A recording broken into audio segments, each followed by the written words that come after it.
Welcome to Boris FX Live. Sponsored by Dell Precision Workstations. Create without limits. And by NVIDIA. And Intel. Hello, and welcome to Boris FX Live. I am Ben Brownlee for Boris Effects, and we have got a huge show ahead of you. Yes, first show of 2022. We are dusting off the old creaky bones after our happy holidays. So we're back to give you a huge amount of content today. What have we got on the show today? Well, that is a very good question that only I can answer. We are going to be joined by Josh Morgan from Momentum Productions. Josh has got a huge YouTube and Instagram channel, so we're going to be chatting to him about his secrets to his success. And we're also going to be talking a lot about Final Cut. So, you know, that's one of the big things that he's using, but we'll talk to Josh about that more in greater detail. We've also going to be joined by Nick Haraz, Boris Effects' own Nick Haraz now. And we're also going to be looking at Final Cut Pro and Continuum FCP. So, you know, if you've learned Final Cut from online training courses, there's a very good chance that you've actually learned it from Nick. So it's really good to be able to pick his brains a little bit later as well. We are live, as you can probably tell from the smooth introduction that I just gave there. And because we're live, we want to hear from you. So there's a couple of different ways that you can get involved. First one is to ask your questions live.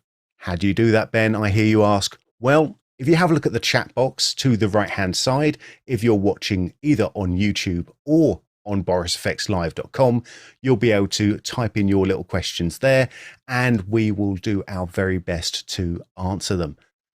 And another good thing, and a reason why we're live, and the way that you can get involved, is to head on over to borisfxlive.com. Why? Well, we are running a big competition, and we need you to enter it. So if you go to borisfxlive.com, scroll down to the bottom of the page, you can enter our competition at the bottom. So just fill in that little form down there, and you can win some of the prizes that we're going to be giving away today. But what have we got? Well, because we are talking about Final Cut Pro and because we're talking about Continuum FCP, we have got 5 lucky winners are going to go home today with a annual subscription of Continuum FCP. So that is a 1-year subscription of Continuum FCP for 5 people. Not only that, we have got one person who is going to be walking away with the big one, the Boris FX Suite. So that is everything that we make, including Continuum that we're going to be looking at, Sapphire, Mocha Pro, Silhouette, and Optic. So this is the biggie, and we're going to be giving this away to one lucky winner. Head on over to borisfxlive.com. Now, before we get started, I just want to say thank you to our sponsors, NVIDIA, Dell, and Intel, for helping to get these live streams going. And you know, we are very, very grateful for their support. And we're going to say a big shout out to Dell Precision Workstations, the #1 workstation brand in the world. All right. Okay. So without any more further ado, let's bring in our guests, shall we? I'm going to start by saying hello to Josh. Josh, hello. Are you there? I'm here. How you doing? Excellent. I'm doing very well. Thank you very much. Good to see you finally. Great to see you. So just to give you your quick bio, Josh is an LA-based cinematographer and content creator. He has grown very successful YouTube and Instagram channels from nothing, based a lot on product reviews, tutorials, all focusing on production and post.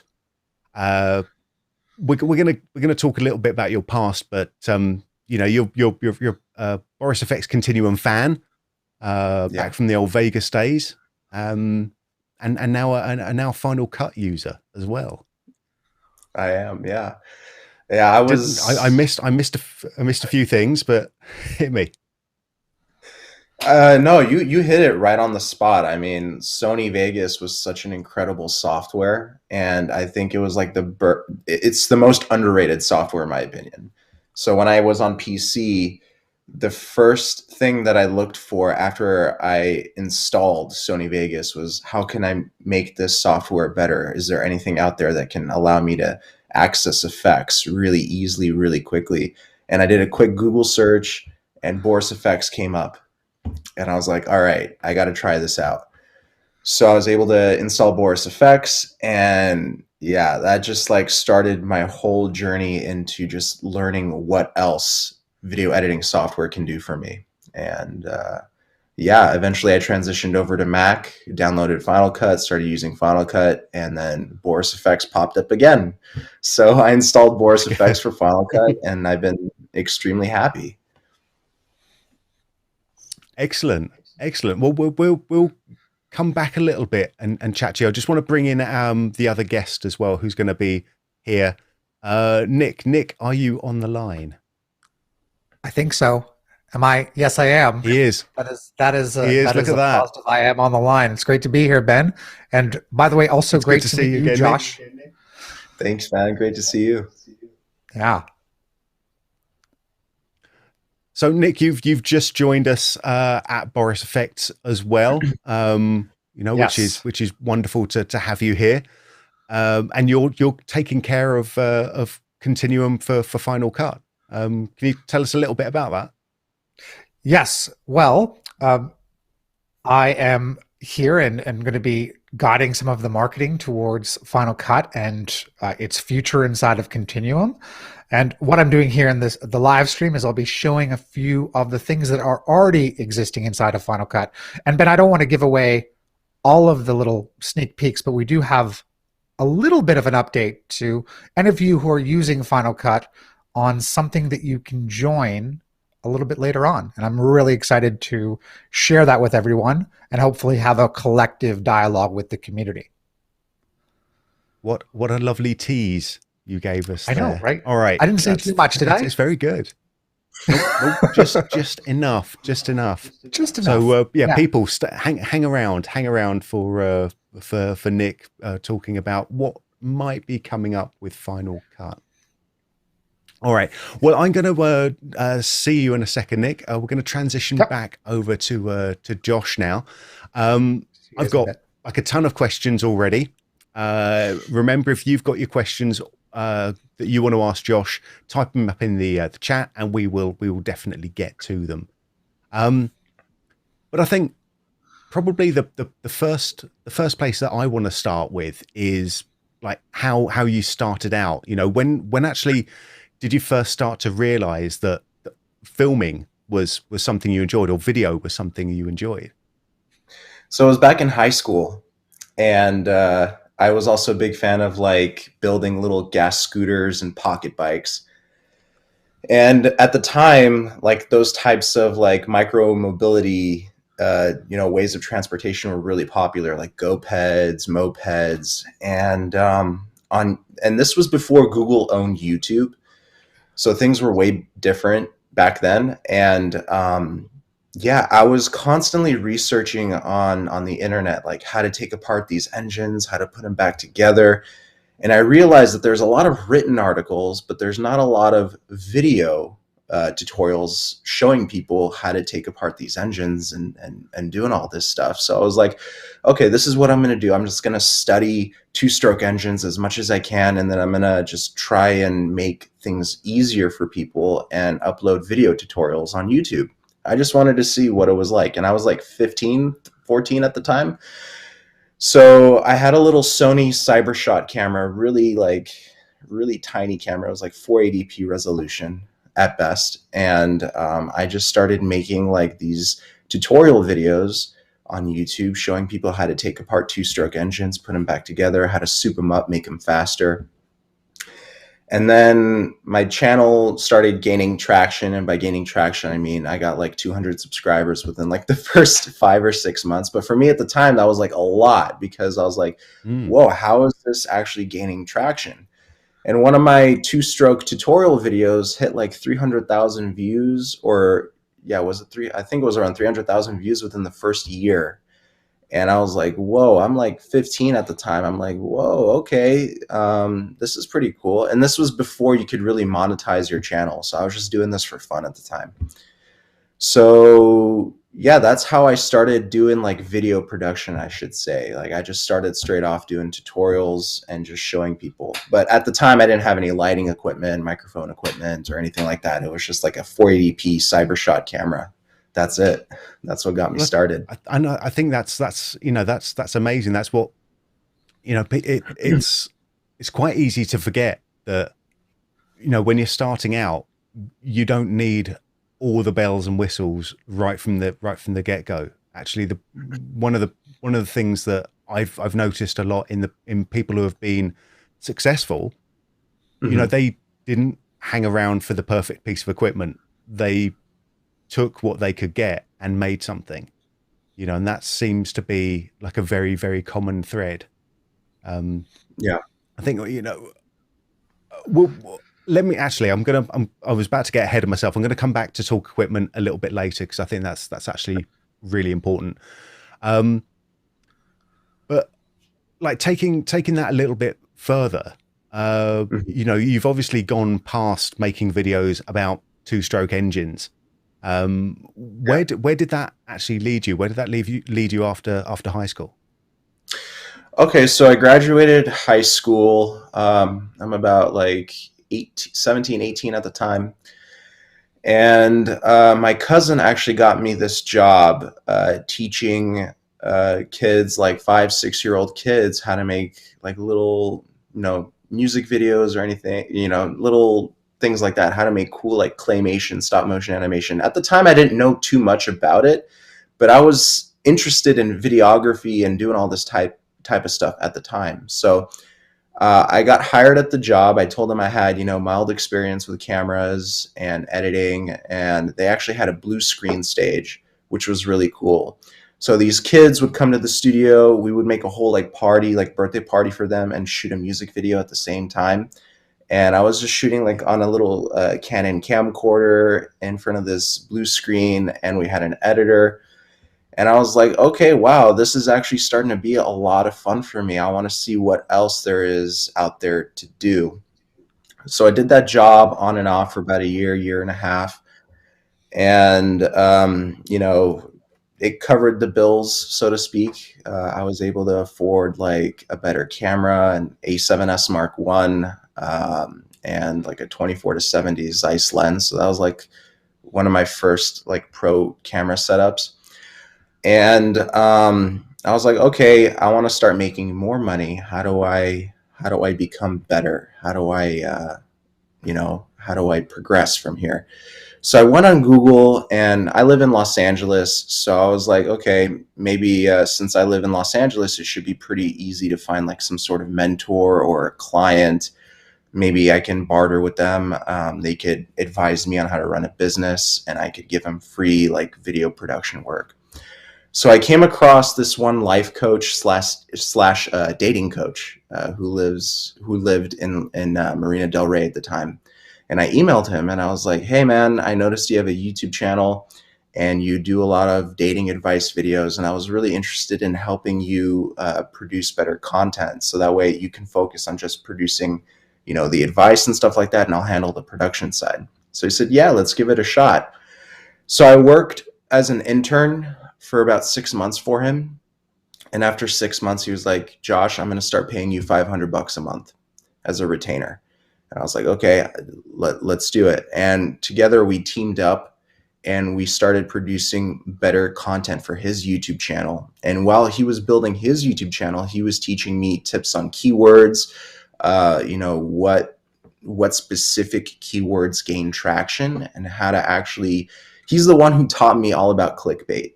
He was the one who taught me how to gain a person's attraction just by the title and the thumbnail. And his techniques worked.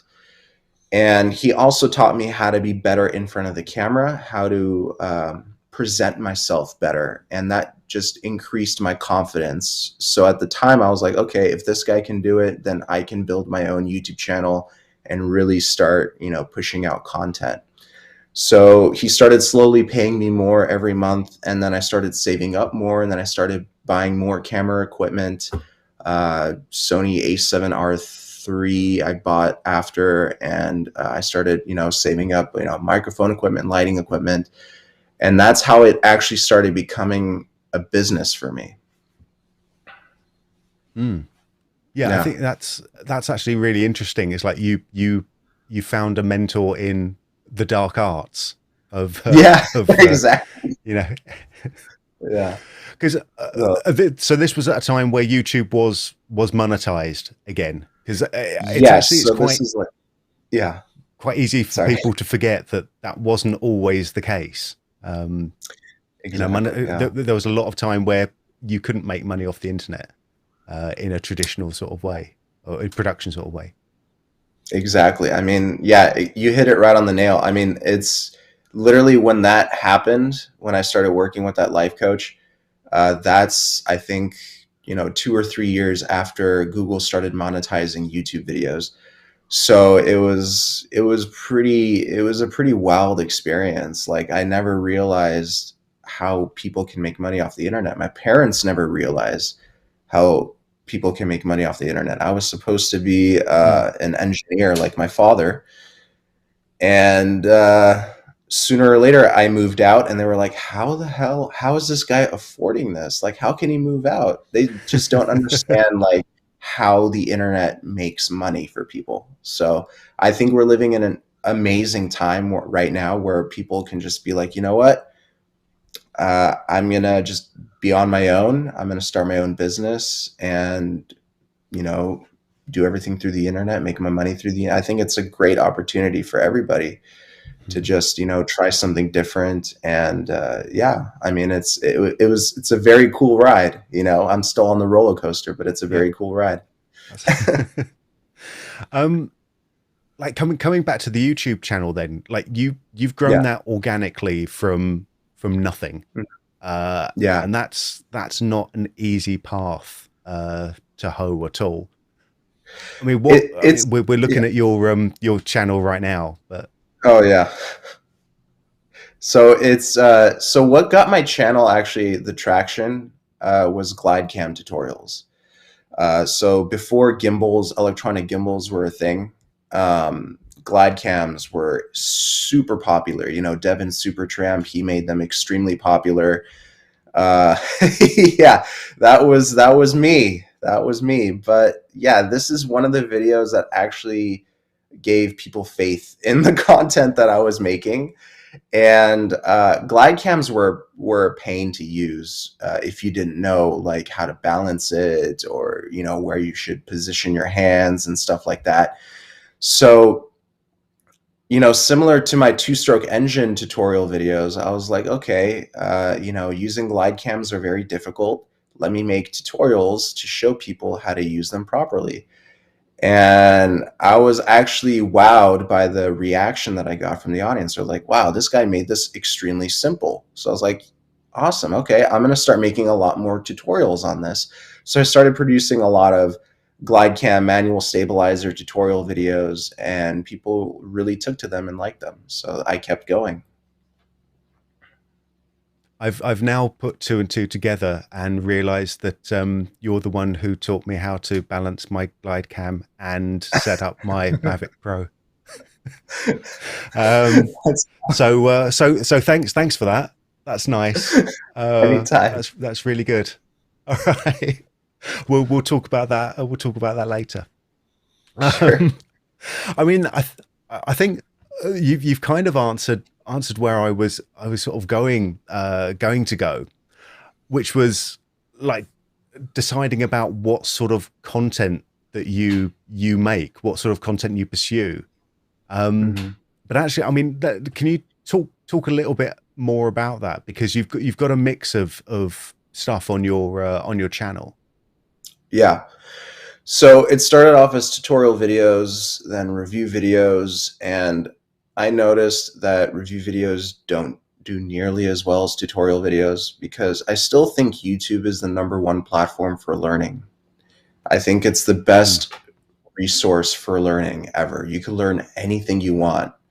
You could learn how to, take apart a two-stroke engine. You could learn how to cook. You could learn how to do all of these different things, with YouTube being this extremely powerful source of information.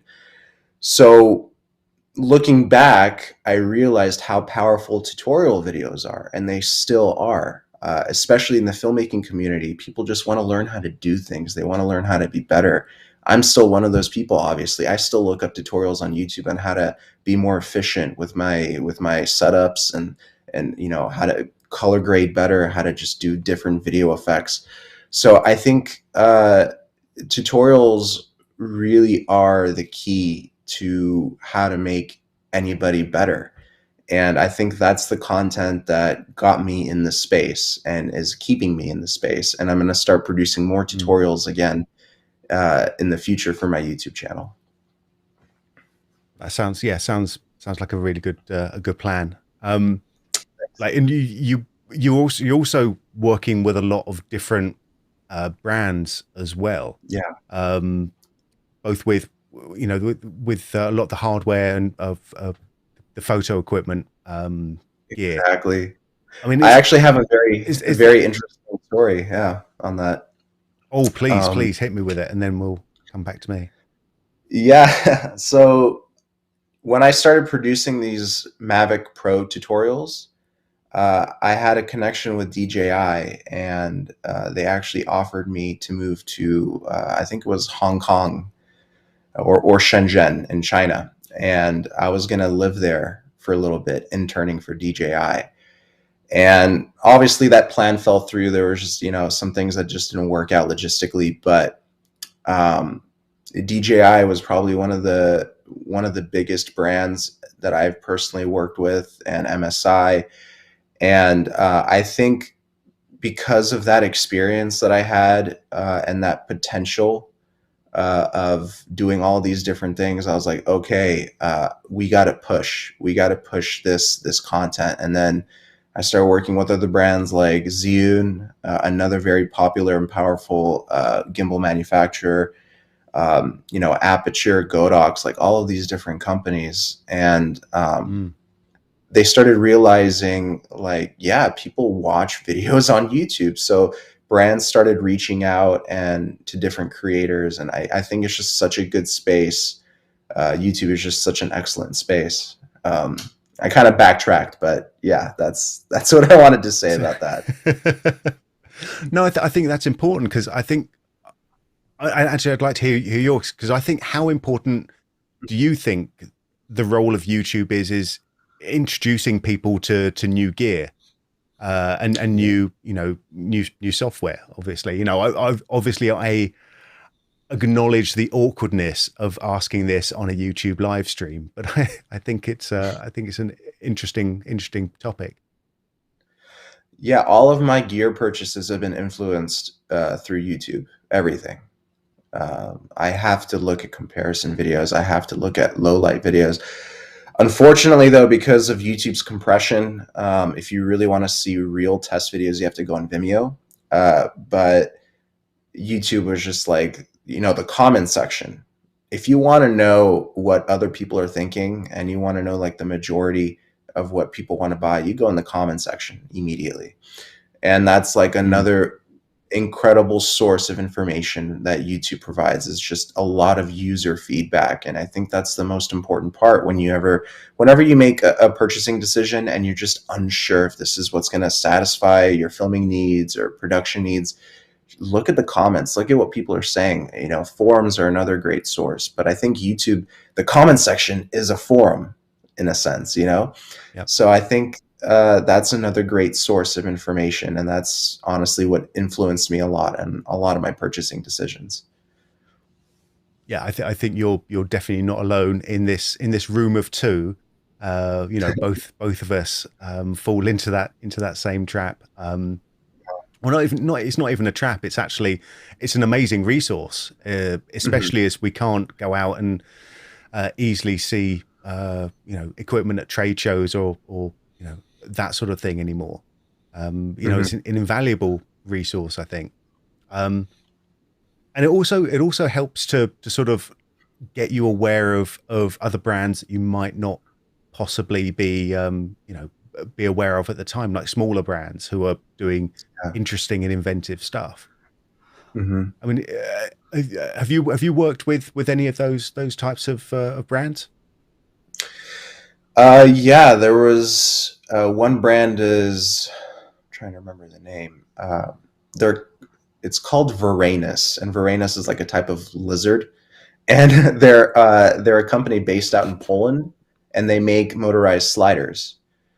So very, very small brand, but the quality of the parts that they use, because everything is manufactured in Poland, it's incredible. And I'm like, how is this company not killing it? How do people not know about this company? And they were actually one of the first companies that I collaborated with when I think I had like 5,000 subscribers. They were like, hey, let us send you a motorized slider and you tell us what you think in a video. And I was like, all right. And small companies like that. Another company called Digital Photo. They're another smaller company. And then at the time, Aperture was a small company too, and this is when they had their first gen lights, like the Aperture 1/2 W, I think it was called. I still have the light. And it's exciting to see how these companies just transform, how they evolve, like how lights now have microchips in them and AI. Like, who would have thought that filmmaking lights would have their own processors? Like, this is absolutely insane.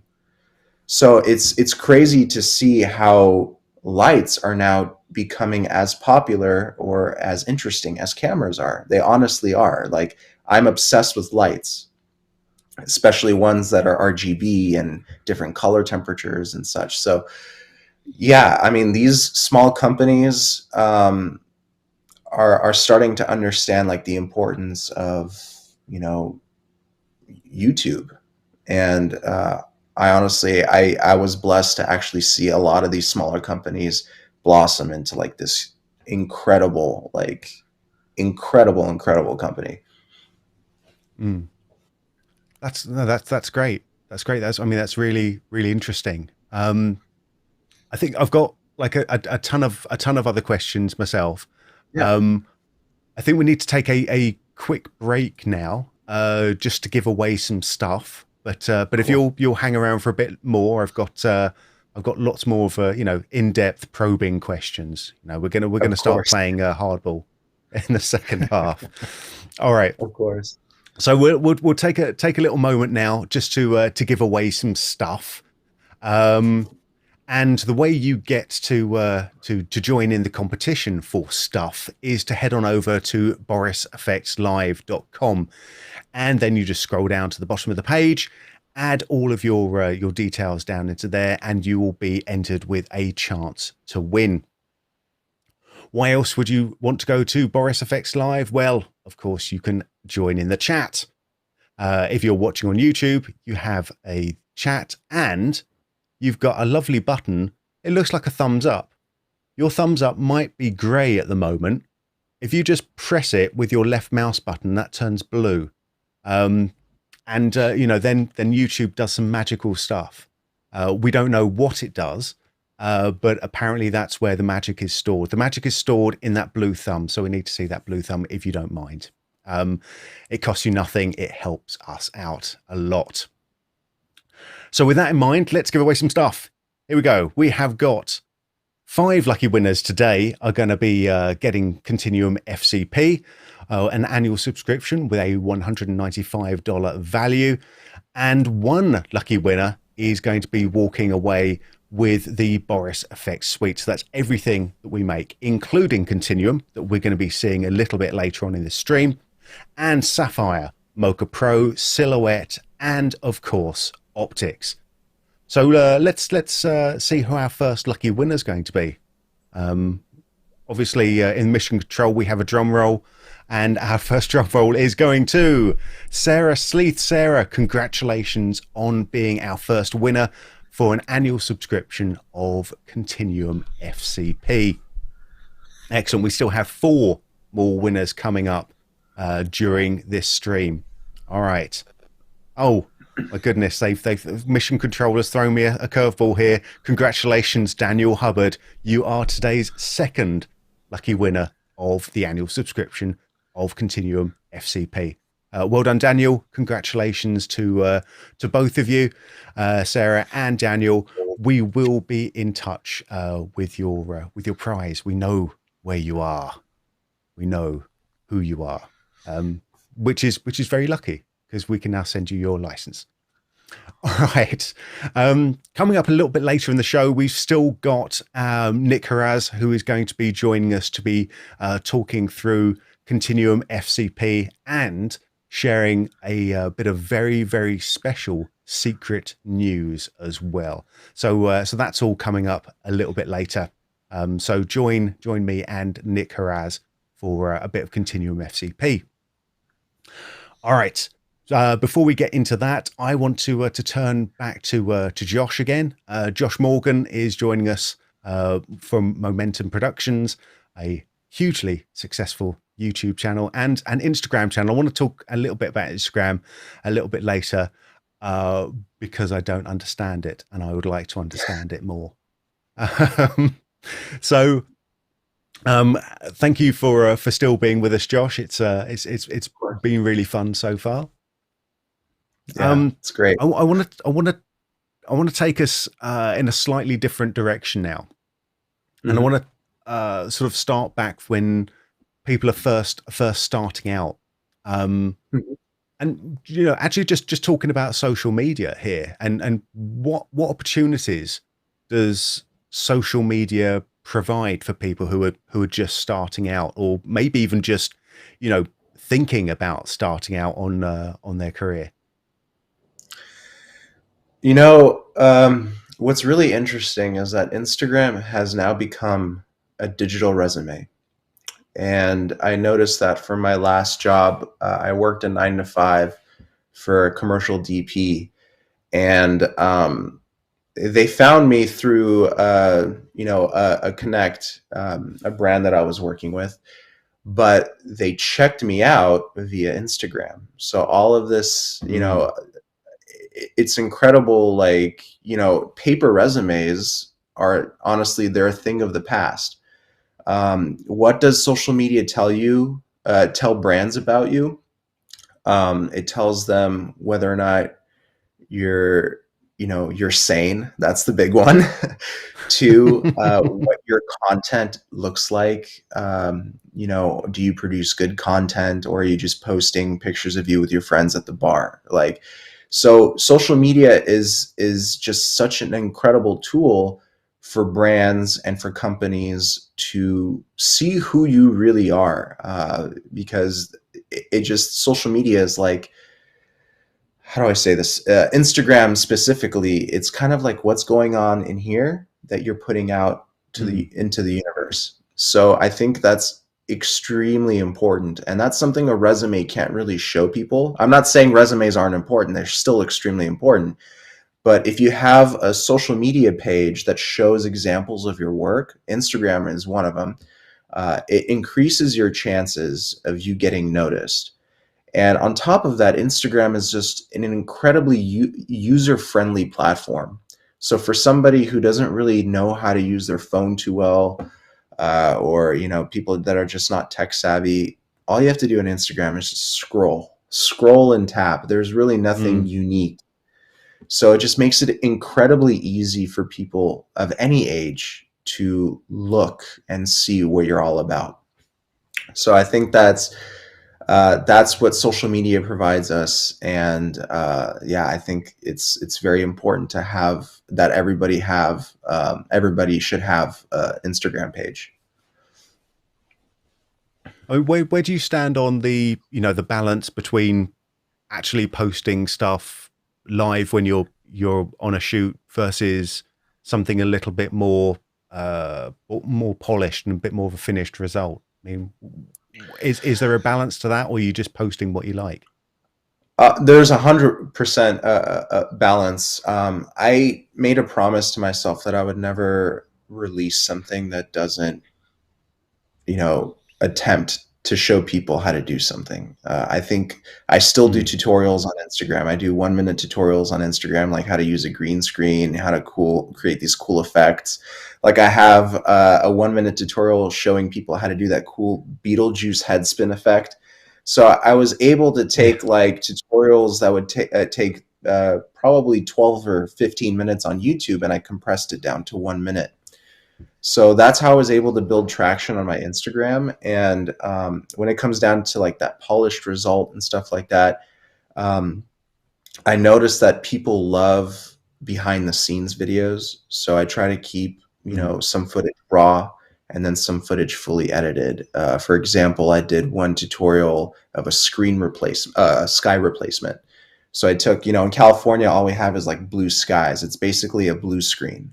So it's very easy to key out that color and replace it with something else. So I did a tutorial on that on not a tutorial, but a demonstration of how to do that on Instagram. And yeah, I always have like an intention for each post that I set out to do. I never just post like whatever, or at least I try not to. Right. Yeah. I think we've got like in Denmark, we've got the gray screen skies. The gray screen, yeah. We've got. Yeah.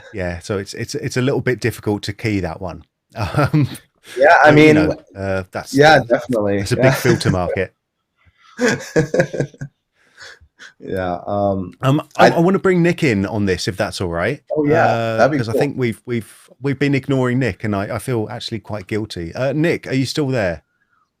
I'm still here. I'm just listening to the incredible conversation that you guys are providing to the live stream, and I share the same thing with you, Ben. Josh, I actually now remember that you taught me how to work with a gimbal on YouTube, the Xinian Crane, the lab, and I was like, oh, yeah. I just want to say, first of all, you have an incredible talent in being able to take some concepts that are difficult to, I would say, teach people and then provide them with a simple way of doing that. And even in reading the manual for this gimbal, what I learned from you in the short amount of time in watching that video, it's such an incredible talent that you have. And I just wanted to say thank you for that, because you saved me in learning on just about to do a shoot the next day in Calgary, Alberta. And I was wondering, as a content creator, a lot of people see, like you said, that 1-minute Instagram video, or they'll see your 5-minute or 10-minute YouTube video, but they don't see the process that's involved in creating that. And I was wondering if you could speak to how much work is involved for you to put together that small piece of content that people then get to watch on YouTube, and the same thing on Instagram, if you don't mind speaking to that. Of course, yeah. So a lot of gear reviews require multiple camera angles, and I used to have a really bad time with judging focus because when I first started YouTube, I didn't have a 32-inch monitor or a 7-inch monitor for that matter. So, and it just takes a long time to make sure each shot is clear enough. And I know it doesn't look it on the final product, but it does take a lot of work just positioning the camera, setting, like for example, a gimbal tutorial. If I were to show how the quick release plate were to work, you can't use autofocus on that, and you have to make sure that the focus is literally exact on this one little thing, on this one little part of a quick release plate. And there's, even with the 32-inch monitor, it can be hard to judge focus on something so tiny. And I'm kind of a perfectionist with focus. So there are times when I would spend probably 2 or 3 days on a tutorial video, and then I notice that 30% of the shots are out of focus. And I'm like, okay, I have to reshoot the whole thing. So it does take a lot of time. I mean, focus is just one issue. Another huge issue is sound. You know, judging sound is just, sound is like my worst enemy, but I think I'm getting better at it. But there's times where you can't listen to headphones when you record a video, but you can do your, pre-production work to check echoing and stuff like that. But there's also sounds that you don't necessarily hear. So when you go into editing, sometimes I hear like weird humming noises, weird beeps that I have no idea, where they're coming from. So that shoot has to be completely redone again. So I would say like a good 40% of the videos that I put out need to be reshot because of some audio issue, of some focusing issue. When you don't have a crew that you necessarily work with, it does make it a little bit more difficult. And the Instagram tutorials, believe it or not, take the same amount of time, because what you're doing is you're taking let's say a 15-minute tutorial and you're compressing it to 1 minute. And usually most of the time goes into recording the audio because you have 1 minute. So you have to learn how to speak really fast, but in a clear tone. That's one thing. And the second thing is that you have to learn what you need to omit from the voiceover, because sometimes there are things that are more important than the other thing. And it's just important to understand, what people need to hear and what people may not need to hear. So that in itself, just recording the voiceovers for Instagram tutorials can take hours, because it's just, you have to get it to the T. You have to be perfect with the voiceovers. And sometimes, filming the effects take a very long time. A lot of the green screen tutorials that I do on Instagram, they are a pain because, sometimes I have issues with lighting. Sometimes I have issues, just getting the vibe, the energy, especially if you have to redo a lot of takes, your energy starts to slowly deplete. And that on its own, it takes a while for your energy to go back up. So yeah, overall, I mean, it takes a really long time to create this content. But at the end of the day, it's extremely satisfying when you have even just 1 or 2 people commenting saying that, oh, wow, I learned something. It just makes life that much more fun, especially in this line of work.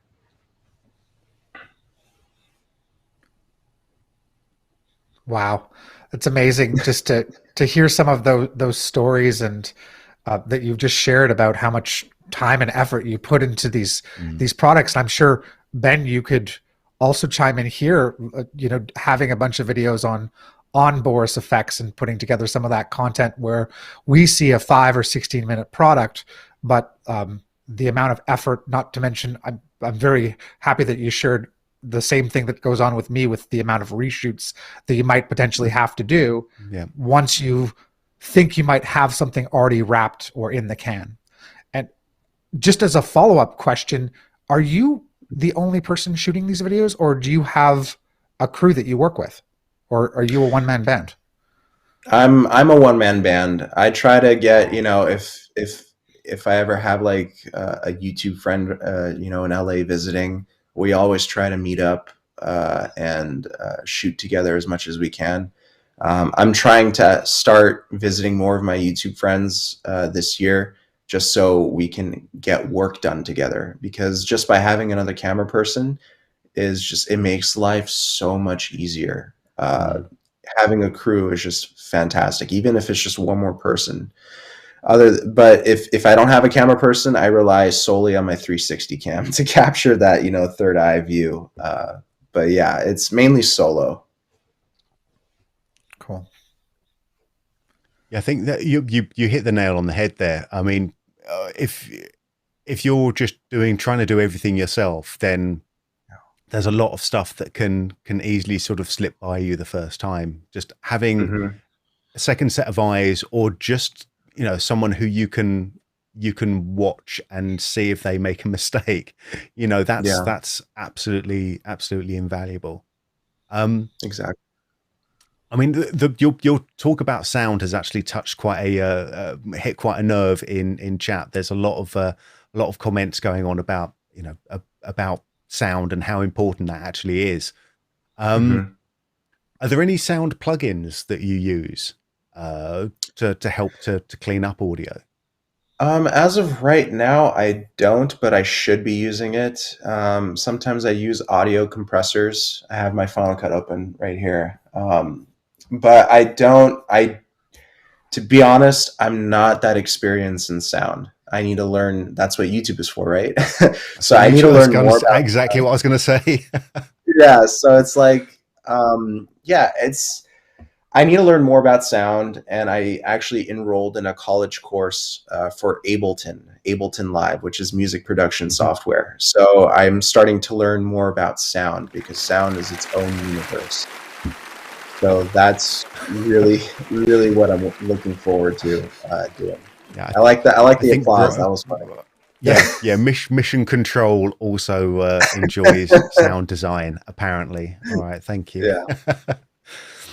I know we're talking about plugins.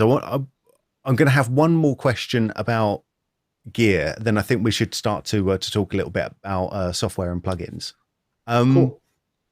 Can you just like tell us a little bit about your current camera setup, and probably actually what the most important pieces of gear are for someone who's starting out a YouTube channel or wants to produce content?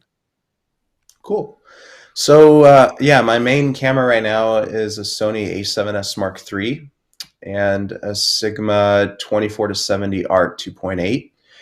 And this is my camera.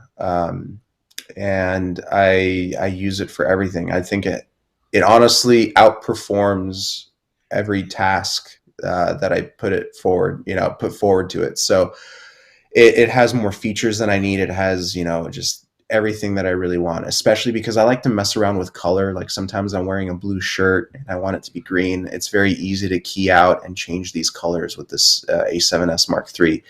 So when it comes down to the importance of gear and like what the most important thing you should buy is obviously a decent camera. I think 1080p is extremely underrated. People think that 1080p isn't good enough. I think 1080p is an excellent resolution.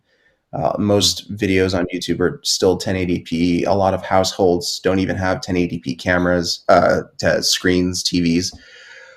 So don't worry too much about whether or not you're buying the newest equipment. I think older equipment is still just as good. Like I recently sold my A7S Mark I. I was still using that camera, and that was a 1080p camera. After that, after you have a camera and maybe like a decent lens, I would say lighting and sound are just the next two things. And LED lights now are extremely cheap. Like Godox makes a lot of very affordable lights that are just extremely powerful. And then audio I think is another huge thing. I'm using a Zoom H6 with a Rode NTG2, which is a shotgun mic right above me. This is all old equipment. This NTG2 came out, I think, in 2011, and the Zoom H6 has been around forever. So yeah, I'm not necessarily using the newest equipment besides my camera, but it works. So as long as it functions, you can get the work done. I don't think people necessarily understand that yet, and they're a little bit intimidated by YouTube because YouTube usually likes to push reviews of the newest and greatest gear. But I think that if you just have some gear, that will allow you to get work. Yeah, I think that's right. I think there's also, for people who are just starting out, there's even a sort of an argument to be made for even like a cell phone camera video, so long as your audio and lighting is in place. The quality of the video you have with your phone is good enough to get going if you've got nothing else to do. But like you said, lighting and sound, get that down first, and the rest of it will can come later. Exactly. I think that's really important. Yeah, I agree. I mean, what are you thinking, Nick? I mean, you obviously are also, you've been a shooter, and so you've got that sort of experience as well. I think that there's, touching on what Josh said and also what you said, Ben, there's a lot of value in some of the older gear. And by older gear, I would say, 2 years, you could, in some cases, some people might consider a camera old. Even if we go even 3 or 4 or 5 years, it's considered ancient. But on the cell phone comment, I think that the value with cell phones is that you can get a used cell phone that has amazing quality online for a very inexpensive cost. And the benefit of a cell phone is the fact that everyone uses it. So it's not distracting in the sense that it's not going to draw attention on a shoot. I would say the second value of a cell phone comes in the portability of it. You can pretty much rig this thing in some of the most awkward places that you can't do with a DSLR or a bigger camera.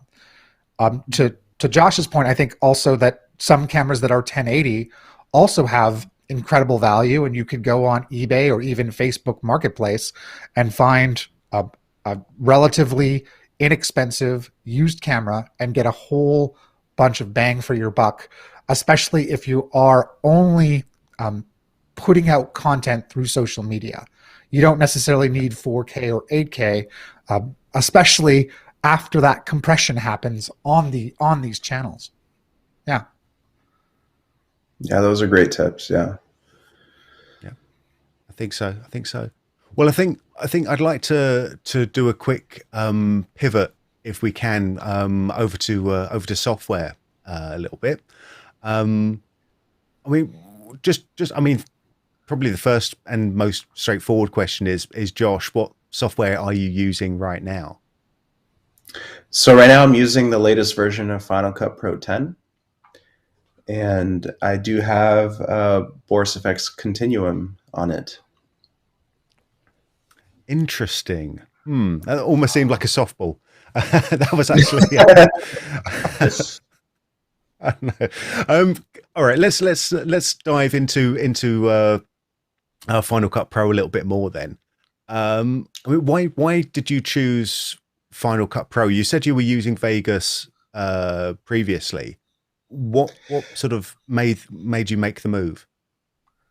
So I loved PC. I loved everything about PC, but I kept running into issues. Like I was editing on a Sony Vaio. I remember those computers. I do indeed. Yeah, and I kept running into so many issues, and then eventually they just stopped production of those computers, and I was like, okay, my computer died.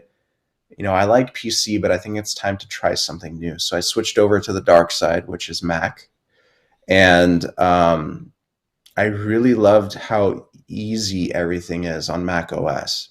So obviously you can run either Adobe or Final Cut, and I did a lot of reading. And it turns out that Apple's going to favor its own software with its hardware.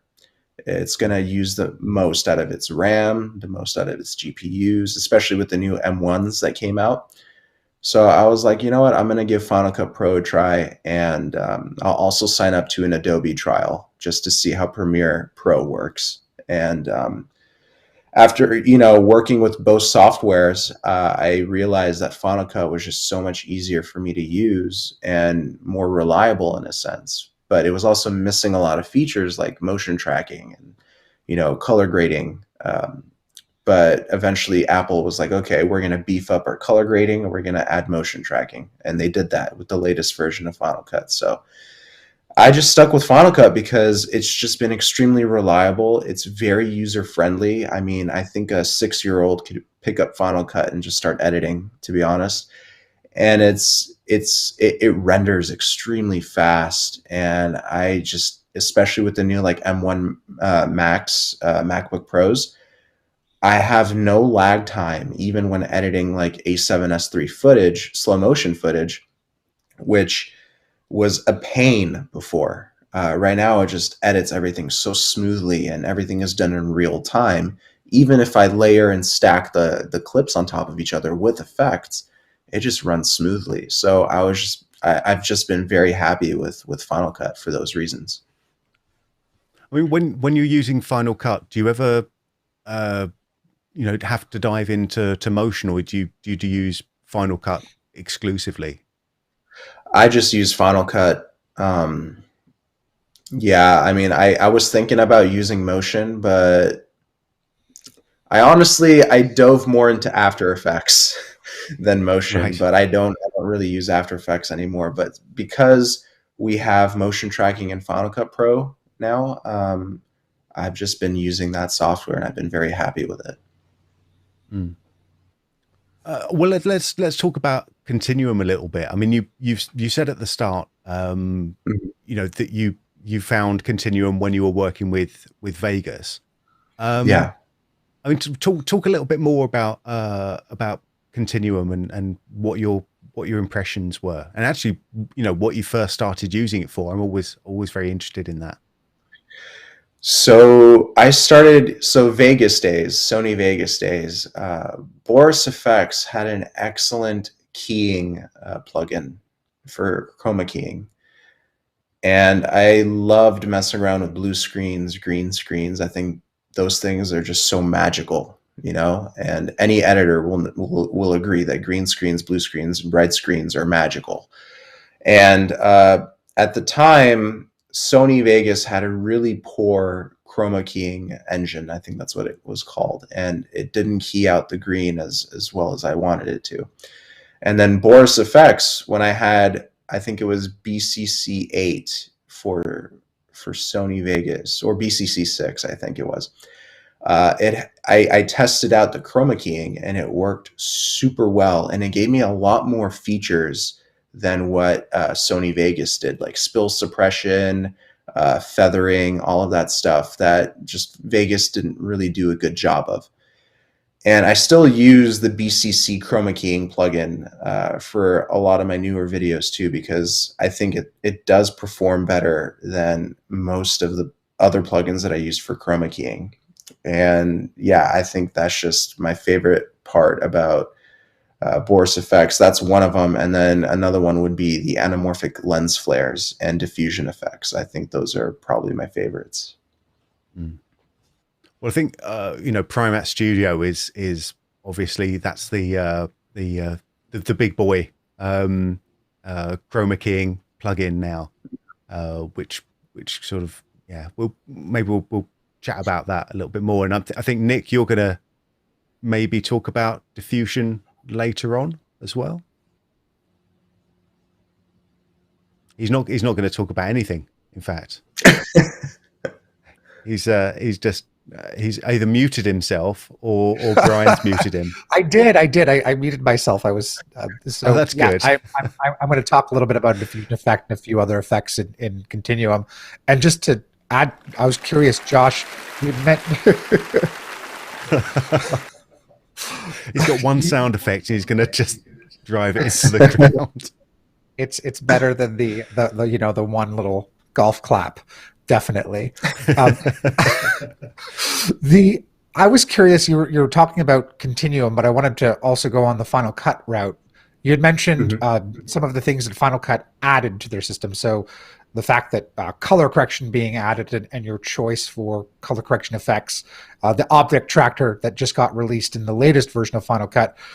Are there any things inside of Final Cut else that you gravitate towards and are like, this is just awesome? Like whether it be like a keyboard shortcut or a specific effect that you leverage often in your workflows? Yeah, I would say masking is number one for me. I use masking in almost every single video that I do.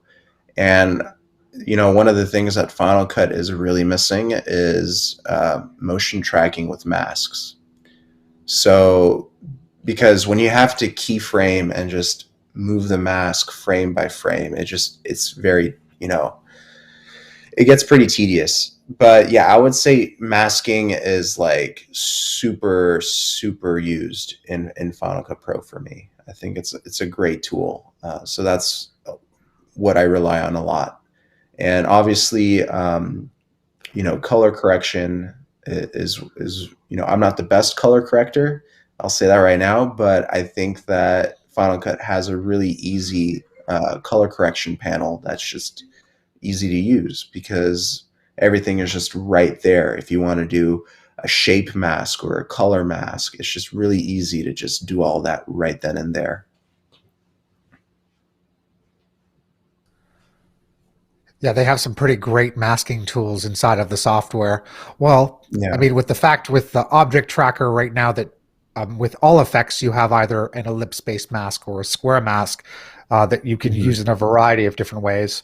But then the other masking tools from that actual category to do more complicated masking, you also have that available too. Well, this is music to my ears for a bunch of different reasons in terms of masking, because those are some of the tools that I use as well in my workflow. Oh, very cool. Very cool. I think I've got one more question. I could actually talk. I've got actually a ton more questions, and I could talk easily with you for another hour. But I know we've got to be moving on, unfortunately. But I've got one more question, and I think maybe if Nick's got one after that. But I mean, it's something that I'm not sure that I have an answer to it, so I wouldn't make a very good lawyer by asking a question that I don't know the answer to. But I mean, how important is new gear in allowing you to do what you want to do? New software, new camera gear, new lights. What comes first? Does the idea come first? And you say, I want to be able to do this, and you go out and find the new stuff? Or is it the opportunities that you get given by this new, this new stuff that helps to prompt some new ideas? Yeah, I would say, one of the things that my previous cameras were lacking was data. They weren't recording in 10-bit data. And this caused a lot of problems, especially with chroma keying. You need as much data as possible to get a clean key. And that's one of the biggest reasons why I got the A7S III, because it has 10-bit 422, which allows you to just explore a whole new range of colors. And it makes your computer key out these colors so much easier. And I was shooting on 8-bit 420 cameras, and they did a decent job, but 10-bit is just a whole different spectrum of colors. And I should say 422.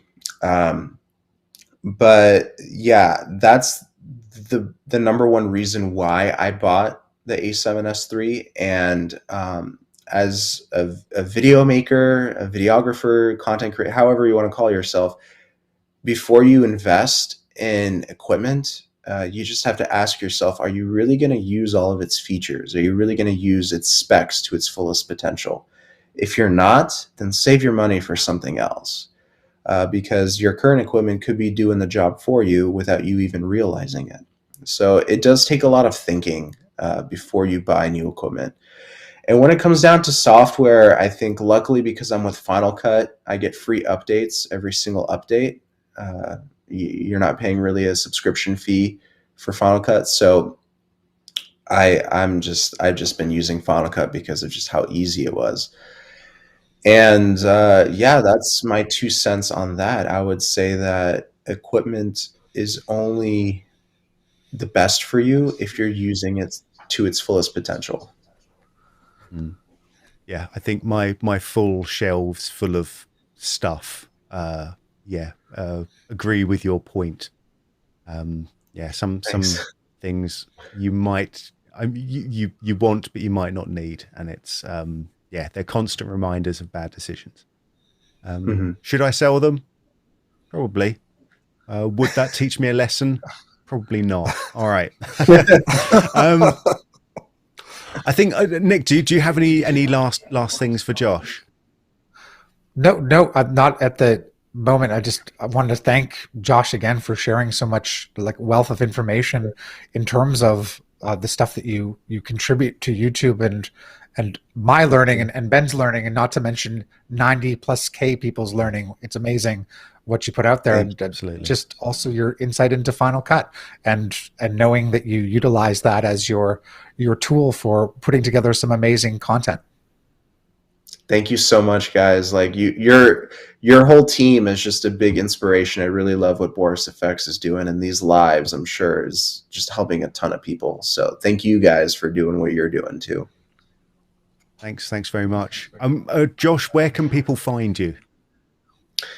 You can find me on YouTube, Momentum Productions, or on Instagram, Momentum_Productions, and I'll pop up. Excellent, very much. And I would, definitely recommend checking out Josh's not equipment, just checking out his videos. He's certainly helped me and apparently Nick out in the past without us even really knowing it.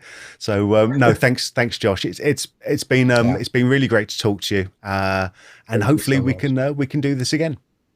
Yeah, that would be awesome. Thank you so much for having me on. Excellent. All right. Josh Morgan, Momentum Productions. All right. Thanks a lot.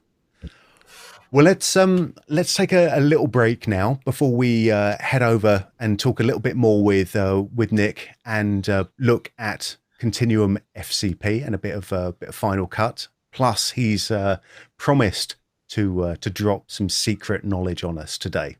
But before we do that, I want to give away some more free stuff. How do you win free stuff? Well, of course, you go over to borisfxlive.com. You go to the bottom of the page and you fill in your details on the little instruction box right down there. Full terms and conditions apply. But we're giving away, well, we've already given away 2 annual subscriptions for Continuum FCP.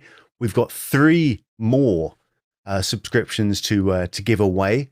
And we're going to give away another couple now. Plus, we've also got the big one. We've got 1 annual subscription for the Boris FX suite. That is everything that we make, including Continuum that we're going to see, and Sapphire, and Mocha Pro, and Silhouette, and of course, Optics. So that's going to 1 lucky winner. Go to borisfxlive.com, scroll down to the bottom of the screen, and enter your details there. If you're watching us on YouTube, then give us a nice little thumbs up, and it helps us know that you like this sort of stuff. Plus, it helps us in YouTube's magic algorithm. No one is 100% sure why we just do it. All right, let's give away some stuff. Come on then, Mission Control, what have you got for us? Oh, he's done it. Here we go. Congratulations to Martin Cunningham. Martin, you have won an annual subscription of Continuum FCP. And do we have another one to give away? Well done. Well done, Martin. While we're waiting, here we go. Roberta Edwards. Roberta, you also have won an annual subscription for Continuum FCP. Congratulations to both of you and to our 2 other winners from earlier on in the stream.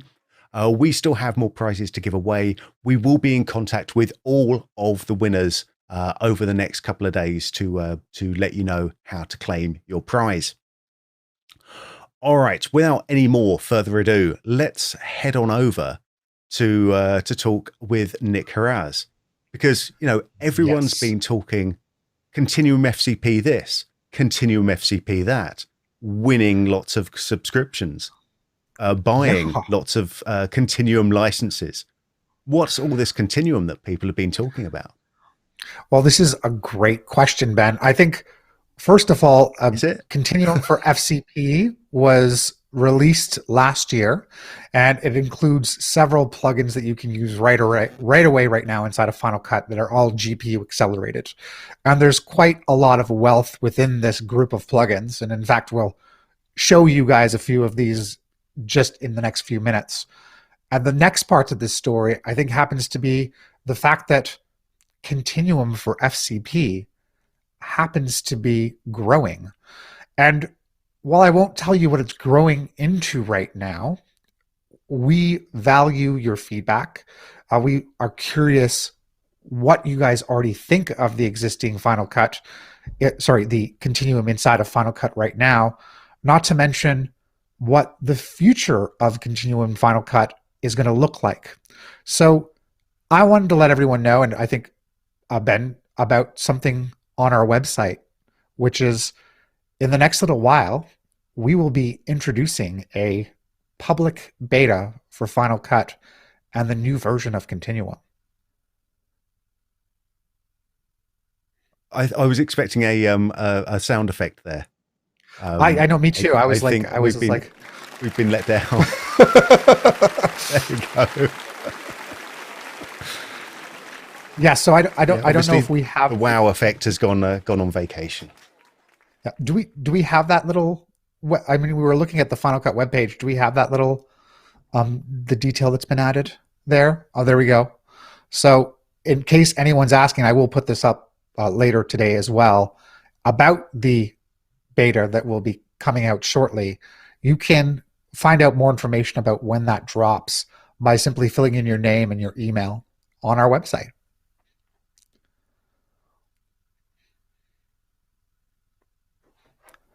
Cool. So check out that resource. And Ben, should we take a look at what's inside of Continuum right now inside of Final Cut?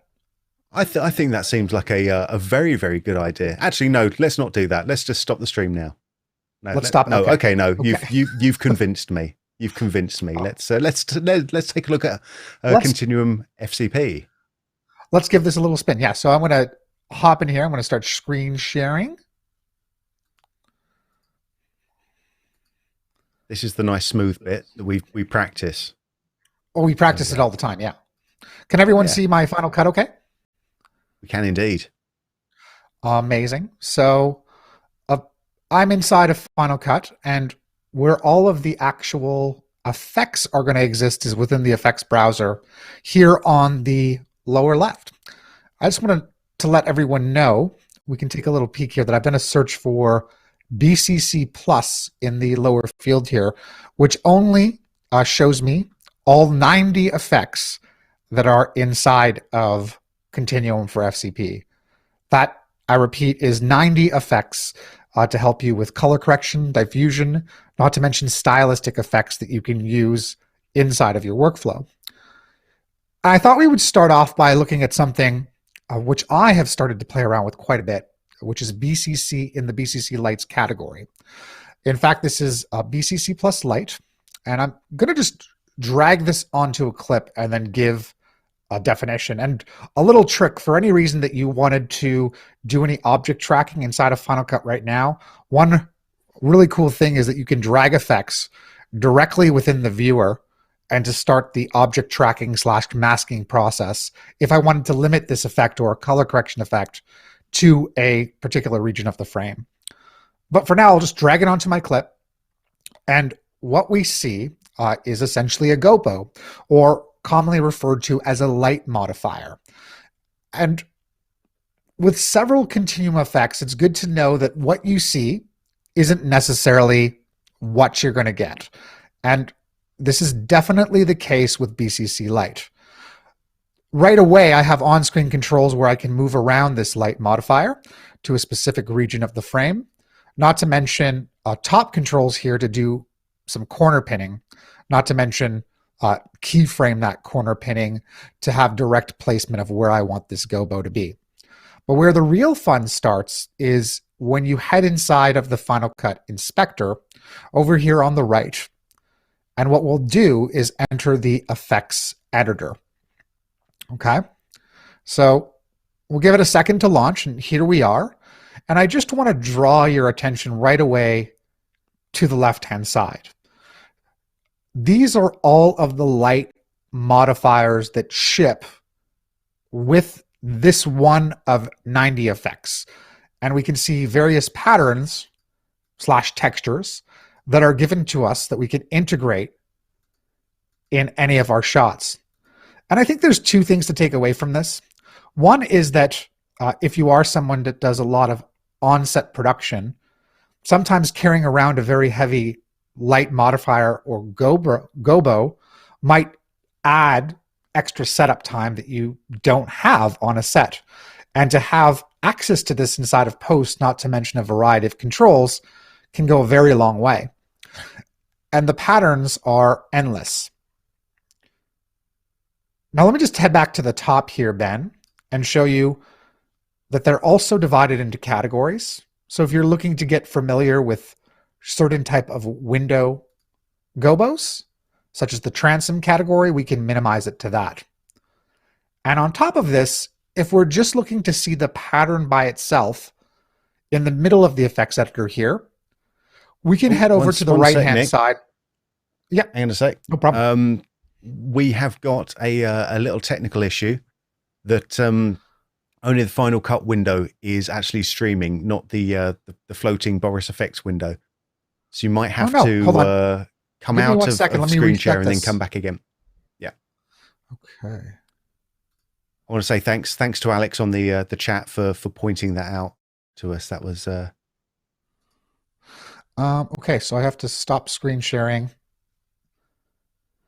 I think only my Final Cut window is coming up for some reason.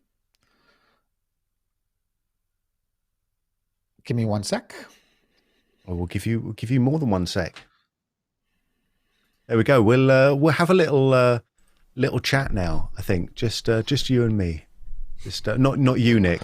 I'm always here for you. I'm always here for you, Ben. I don't. Oh, I don't just. I was going to do a heartfelt vamp to the audience. I was just. I don't just play sound effects. Just for those new to the stream, we have Mr. Brian Fox from Mission Control joining us as the let me jump in. Let me jump in while Nick's getting set up, and I'm going to bring up the Continuum. I'm going to bring up the Continuum FCP web page, and hold on 1 second. Could have been vamping this whole time. Right.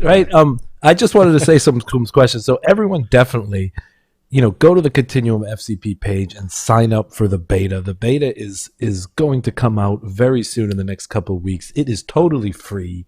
It is a full featured set of plugins that you get to use. You get to give feedback. You get to really kind of chime in on the direction of the product and where we take it. But we have some amazing new features being added to Continuum FCP. I'm literally dying to spill the beans on this, but I'm forbidden.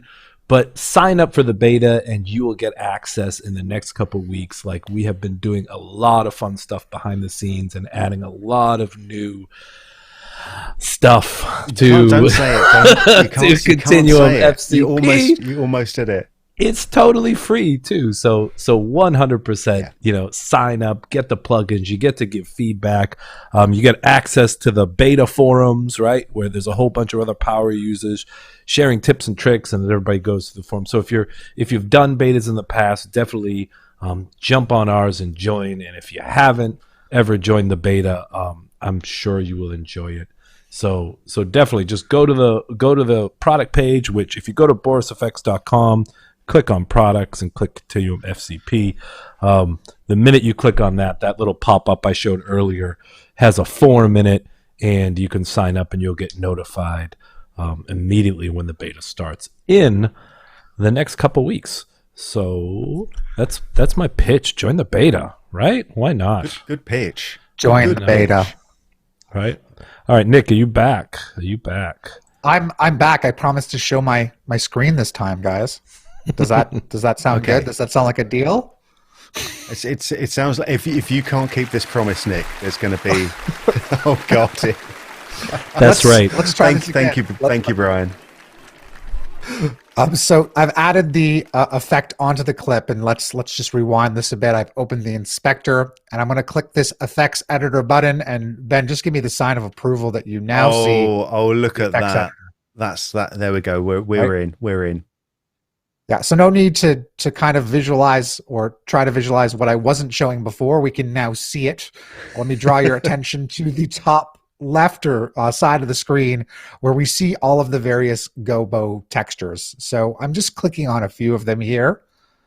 And this catalog of gobos / textures is vast.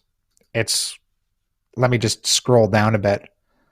So see the incredible amount of patterns from abstract to different window displays, branches, doors, more windows, ferns. And if you didn't scroll down this massive list of actual gobo presets, you can search by category up here at the top as well. So I'll go here to Windows Transom, and here are each of those textures, which I'm now clicking on. And by the way, I could use my arrow keys to quickly go between each of these light modifiers. So if you're looking to get a sense of what this looks like before it's starting to blend inside this image, we could head to the right-hand side and take a look at the parameters over here to the right, which are also quite extensive. But one of my favorites is to switch the view here to just gobo, and that is the textured pattern, the black and white gobo that you see here. So we can manipulate it this way or just take a look before it blends in with the image. Okay, let me head back to output so we can take a look at this. And we have an on-screen control that we can manipulate. And besides the massive amount of presets that you can go and look at inside of the effects editor to quickly design or add a little bit of touch to your shots, we have different compare modes that we can take advantage of directly in the center of the interface. So I'll just do an A/B side-by-side comparison where you can see here at the top of the screen the shot with the gobo, and at the bottom the original image. Besides that top and bottom, we can do a split screen as well, either a horizontal or a vertical split, depending on how you'd like to see this mix into your shot. And this is particularly useful, especially when you're applying various color correction effects to your clips. So something to take advantage of here, not to mention the original image by going back to that shot with these buttons, as well as taking screenshots. So let's look at some of the main parameters of these gobos. I'm going to choose Transom 35 in this instance. We have a blend control here at the top for the various light parameters, the adjustment of brightness, and I think one of the most important is displacement, which does a form of light wrapping, looking at the luminance values of your image to have it blend in a bit better. Not to mention taking the gobo, which is already slightly blurred, and increasing that a bit into the shot, and then playing around with the brightness until you perfect the look that you're going for. On top of just the gobo, we can also add a colored gel or a bit of a colored look to that light modifier by looking at a large list of various gels here and finding one that might suit your actual clip or story. Let me choose the pale amber gold. We see a bit of the gobo settings, and then some of my favorite down here, which are transform settings. So being able to use corner pins to have this gobo exactly where you want it within your shot. So let me apply this, which I'll do by clicking on the bottom right button, just so we can see this inside of Final Cut. And we can continue to manipulate the various properties and parameters of that effect right inside the inspector. But in terms of previewing and seeing all of the various effects that are offered from, again, this one effect at 90, the effects editor is a great place to be able to visualize how you can integrate those various gobos. Now, if that collection, by the way, of gobos is not enough, there's one thing I wanted to mention about BCC Lite that you could also do. So I'm just going to apply a new version of it to the second shot here in my timeline. And again, we see the default light modifier / gobo. And I'm going to head to a section in the inspector called gobo and change the type. So there's two to choose from. Gobo pretty much allows you to reference that collection of presets, while input allows you to choose your own referenced texture / gobo. And there are a variety of textured patterns that you can take advantage of inside of Apple Motion. For example, not to mention if you just had textures available, maybe some that you shot or light modifiers that you want to use, and then use all of the controls of BCC Light and then have it integrate into your shot. So what you use, of course, is going to be depending on your content and the type of light gobo or source that you'd like to mimic. Just for this example, I'm referencing something directly from Final Cut, which is just a stone-based texture. In fact, there are several available in the generator category. But how we select that is by going to the bottom of the effect. In the matte category, we've got a drop zone source. And if you click this well, I can just skim whatever reference I would like for the gobo.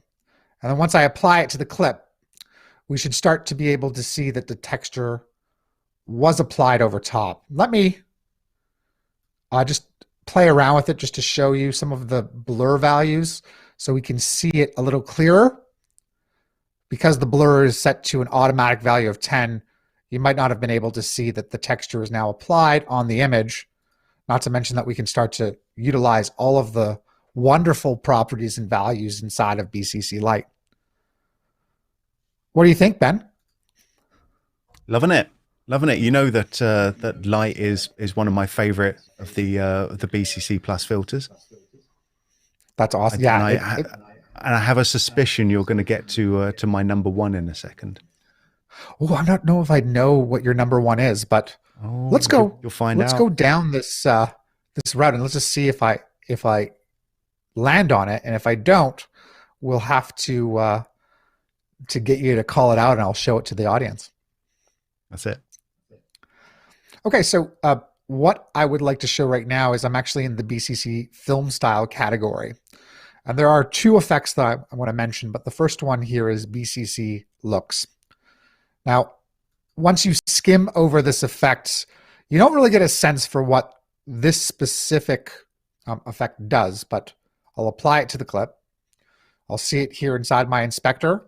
And like I did with BCC Light, I'll head inside the effects editor.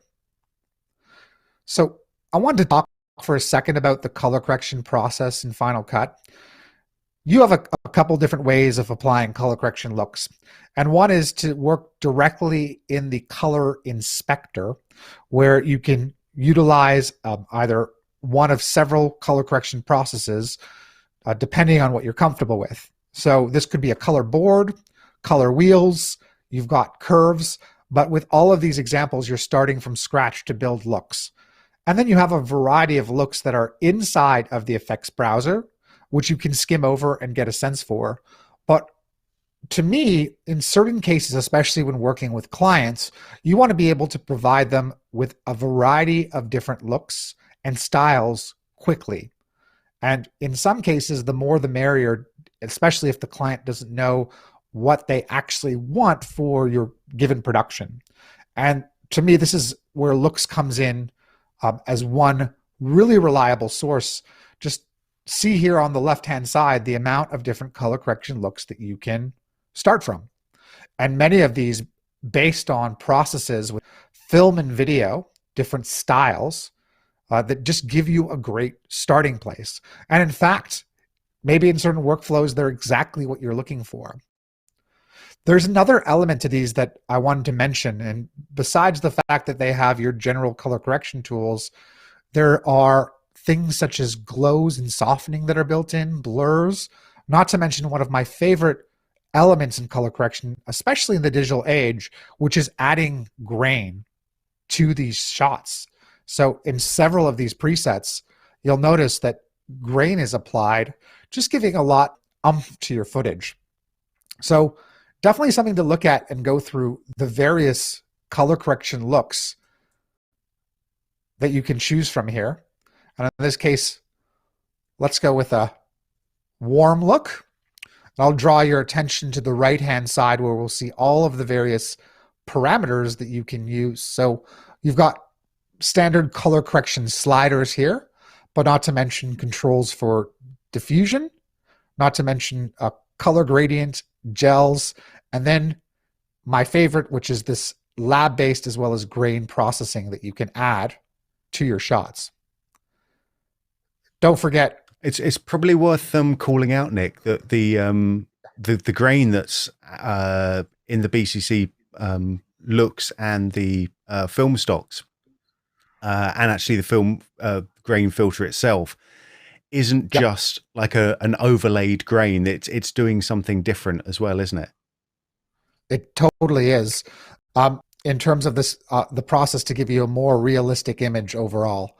And there's a few different places where this shows up as well, Ben, inside the effects. So just adds, in my opinion, to the overall color correction options that you have in Final Cut. And I think that there's something to be said too about cross-platform workflows that we can chat about, where if someone has Continuum in a different application, such as DaVinci Resolve, you can share with them any tweaks you make with the effect or preset that you choose, and then share it with that person in the application that they're working in, or the applications that support Continuum. That is made available to you here on the right-hand side, where you'll see a little icon of a list where we can create a custom preset. And this existing inside of your effects editor, not to mention just that ability to share it cross-platform, makes it worth sharing these once you've made certain changes to your effects. So I'll just save that. And then that particular look or preset now shows up here at the bottom of the effects editor. And that we can take advantage of it by going to the place where it's stored on our system. And here it is. I'll open the custom preset location, and you can see here's your file that you can share with others who have Continuum installed on their system, whether that be Final Cut or Resolve or another application where you're sharing those cross-platform workflows. Now, before I go on, I know, Ben, I'm so curious, like, what is your favorite effect? You were actually very close. It's actually film stocks. Like the looks a lot. I like the looks. This is my next example. Funny enough. And so I'm just dragging film stocks to a clip, and I'm just going to show in the effects editor what you're talking about, Ben. And we can see a little bit of the parallel between this and looks, but look how several of these are named based on specific brands of film stock, such as Fuji, and different millimeter cameras here. What out of this filter in particular, Ben, what makes it your favorite? I'm curious. Well, the reason it makes it my favorite is because it it sort of plays back a little bit into what you were talking about earlier. Is that sometimes, like, I might not know which particular direction that I want a look to go in, and many times where I've been doing sessions with a client sat next to me, they've got no idea of what they want at all. So just by coming in and going, okay, should we take it in this direction or that direction? Using any of these looks, just by clicking on it, it creates something absolutely unique and different. We can start to hone in on the sort of direction that we need to go in, and the fact that you've got the slider, which I'm sure you're going to be talking about in a second, just to take that slider down just a little bit to see if we want to go absolutely 100% full bore with it, or whether we're going to go for something a little bit more subtle, that just sort of lets you dial in the exact look that you're going for. I think it's just the breadth of the presets have really helped me sort of just make or help people make the decisions that they didn't know they had to make at the time.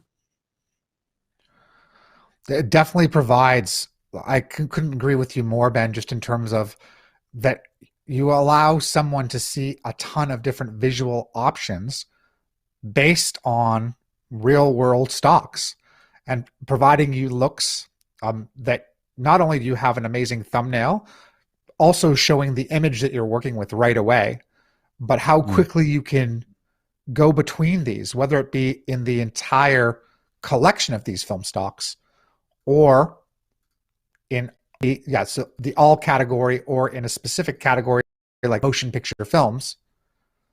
You have a ton of different starting points. And then from those starting points, once you find something that you see is interesting, at the top of the effect, there is an amount slider that you can dial in and out as well to sort of see the strength of the effect, not to mention your comparison modes, which I showed earlier as well. So yeah, just a ton of variety here that you have for this BCC film stocks, all within just one effect, which is just so cool. Absolutely. And one of the ways that I like to use this is just as sort of salt and pepper. When I've done all of my other corrections, right at the very end, a film stocks will go on just to at maybe 10%, just to take it out of the out into a slightly different direction that I hadn't thought of. That's a great idea. Let me just show something here in terms of that process, Ben, inside of Final Cut. There's nothing stopping us from going inside the color inspector. And let me just show my video scope so we can get information about the clip and do a general grade based on the information that's here.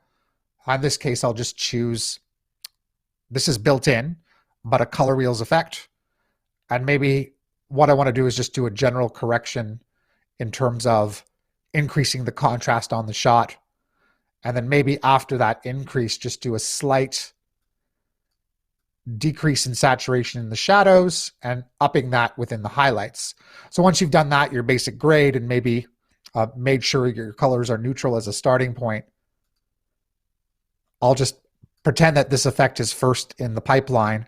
You could then apply that look right after, mixing them together. I should mention that on top of being able to save the effects, the actual color correction looks to the effects editor, Final Cut makes it really easy to take a color wheels effect and a film stocks or a looks effects, and then from that file menu, saving it directly as a video effects preset within Final Cut. And now you have these two effects that would be available to you after. So I'll just say a contrast grade and film stock 35. I'll save that into a category, and all of a sudden, this is available for me later on to be used in my workflow. I think, let me just stop sharing for a second.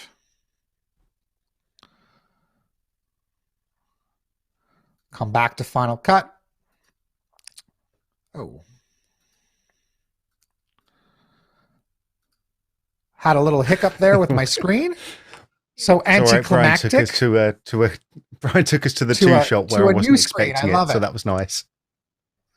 You'll just have to trust that the preset was saved, I promise. We believe, Nick. We believe. Oh God! You gotta believe. You gotta believe. Gotta believe. Gotta believe. Gotta believe. Believe the applause.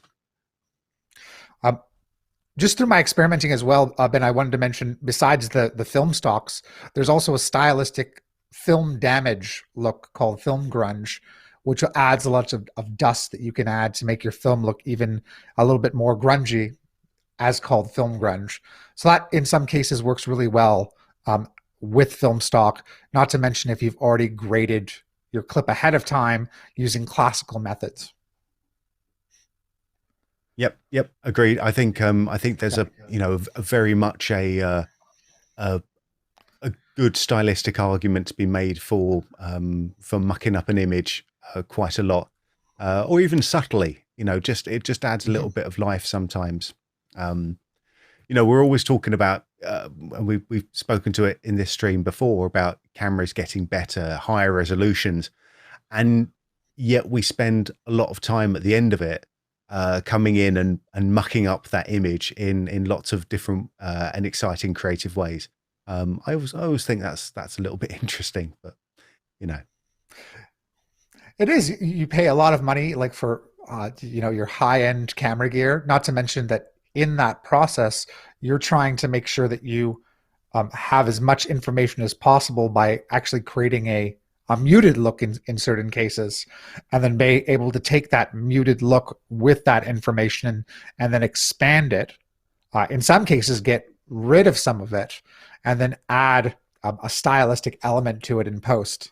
Yeah, it's absolutely fascinating. Yep. I agree. Yeah. I've got a question for you from the chat though. Yeah. Those looks and those presets that you were working with in Final Cut, can they be taken out and used in a different host like After Effects, for example? Yes, they can. So as long as you're saving it in that process where I was saving it as a custom preset, it's basically saved in that custom preset storage location. If you have After Effects on your system, you should be able to open up and you'll be able to see that preset already there. If you're looking to share it with someone else, simply click on that open storage location button. You can find that XML file of the look that you're going for. And it's so lightweight. It's very, very small. So just simply copy and paste it to an area such as your desktop. And you could even send that to someone through email.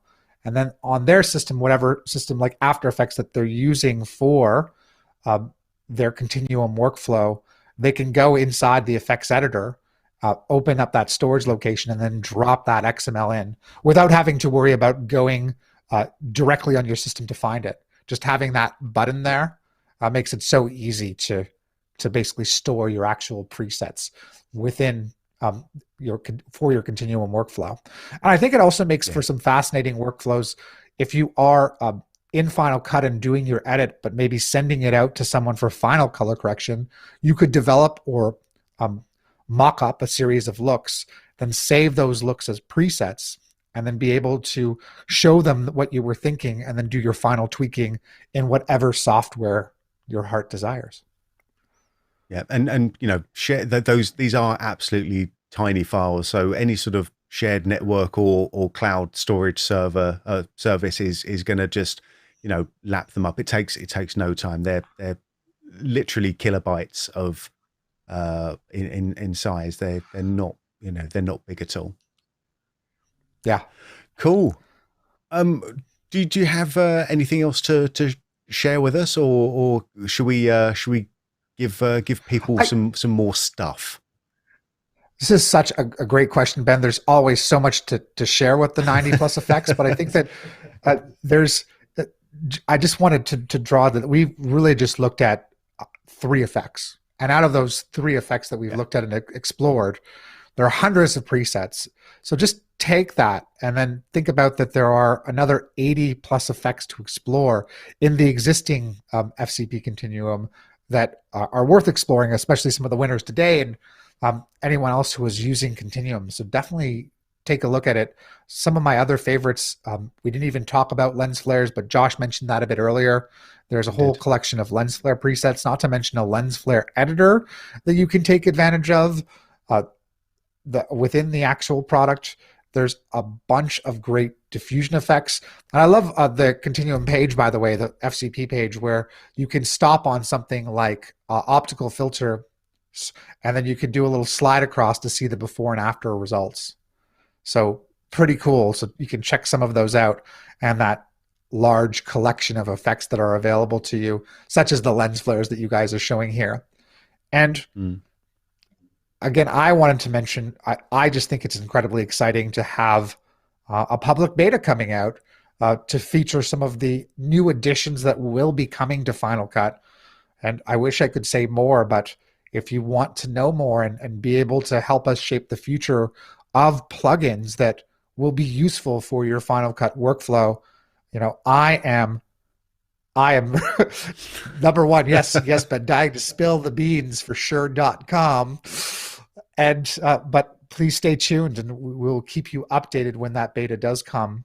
And once you give that a try, mentioning again that it's free, so you'll not only get what is new, but all of those existing effects that we just covered, and be able to give us some comments in what you think. And we want to make that helpful for your workflow.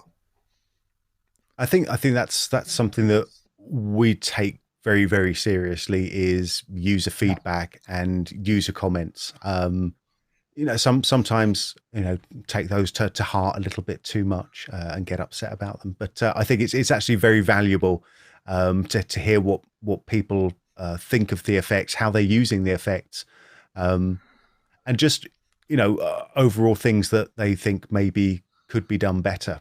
But I mean, just to finish off that other thing, like very, very quickly, you say there's 90 effects to explore. A lot of those effects, especially because of the presets that are there, a lot of those effects feel a bit more like playing than exploring in a lot of ways. There's a lot of fun experimentation that you can do just by starting to put a couple of the effects together. I couldn't agree more with that. Yeah, I couldn't agree more with that. Just with looks alone, you could spend hours playing with that one effect and then combine it with something else. And just to add to your point, Ben, some effects like looks and that we've seen, and even like BCC Lite, to me, it's like they combine, in some cases, 3 or 4 effects that you might use in like if you're just using existing plugins within an actual application. To go to BCC Lite, if I were to do that workflow in Final Cut, I would have to find a texture. I'd put that texture over top of a clip.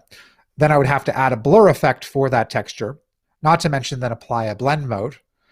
In order to add the actual tint to the actual gobo, I would have to add a color correction effect, and then 4 or 5 effects later end up at my final results. But in some of those effects, just like the film stocks, you have your color correction tools, not to mention controls for your the film process that was being used, not to mention control over the specific type of grain that you're using. And that in itself saves a lot of time. Absolutely. Couldn't agree with you more. Well, let's give some stuff away. Let's give someone the chance to have it themselves, shall we?